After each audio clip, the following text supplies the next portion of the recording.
हे दृश्य पाहतोय नाशिकमध्ये देवेंद्र फडणवीस पोहोचलेले आहेत। आज ते नाशिकच्या दौऱ्यावर आहेत आणि नाशिकमध्ये महत्त्वाची बैठक आयोजित करण्यात आलेली आहे। या बैठकीमध्ये सिंहस्थ कुंभमेळा संदर्भात आगामी काळात काय नेमक्या उपाययोजना करायच्या आहेत, कुठल्या व्यवस्था करायच्या आहेत या संदर्भातल्या महत्त्वाच्या मुद्द्यांवर चर्चा होणार आहे। मुख्यमंत्री देवेंद्र फडणवीस नाशिकमध्ये दाखल झालेले आहेत। ही दृश्य आपण झी 24 तासवर पाहतोय। नाशिकचा सिंहस्थ कुंभमेळा हा ऑगस्ट 2027 मध्ये होणार आहे। त्याच्या तारखा अद्याप निश्चित झालेल्या नाहीयेत।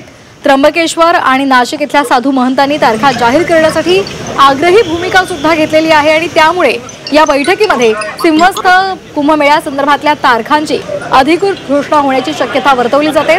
त्यामुळे या बैठकीकडे आता सर्वांच्याच नजरा लागलेल्या आहेत। या बैठकीला आखाड्याचे महंत, त्याचबरोबर मंत्री गिरीश महाजन, कृषी मंत्री माणिकराव कोकाटे आणि इतर महत्त्वाचे आमदार खासदार उपस्थित राहतील, स्थानिक नेते उपस्थित राहतील अशी सुद्धा माहिती मिळते।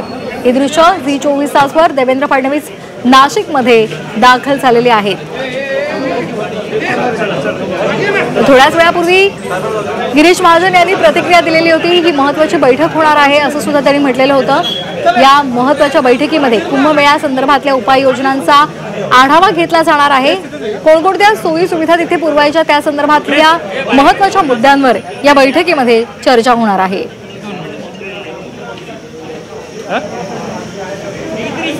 मुख्यमंत्री देवेंद्र फडणवीस हे पोहोचलेले आहेत नाशिकमध्ये। आज महत्त्वाची कुंभमेळा संदर्भात बैठक पार पडणार आहे। पालकमंत्र्याविनाच हा कुंभमेळा पार पडणार आहे, त्याची बैठक पार पडणार आहे। या संदर्भात गिरीश महाजनांना विचारलं असता त्यांनी काहीही बोलायला नकार दिला। त्यांनी या संपूर्ण प्रश्नालाच बगल दिली आणि पुढच्या प्रश्नाकडे ते गेलेले होते। त्यामुळे आता या संदर्भातला तोडगा सुद्धा लवकरात लवकर निघणार का हे पाहणं महत्त्वाचं ठरणार आहे।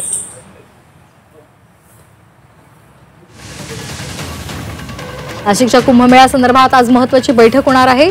मुख्यमंत्री देवेंद्र फडणवीस हे नाशिकच्या दौऱ्यावर आहेत। या बैठकीला ते उपस्थित राहणार आहेत।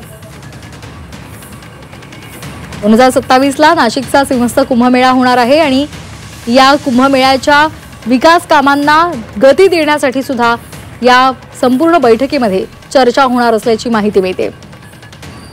त्याचप्रमाणे महंत सुद्धा या बैठकीला उपस्थित राहणार आहेत। त्यांच्या दृष्टीने सुद्धा अनेक महत्त्वाचे मुद्दे या बैठकीमध्ये मांडले जाऊ शकतात।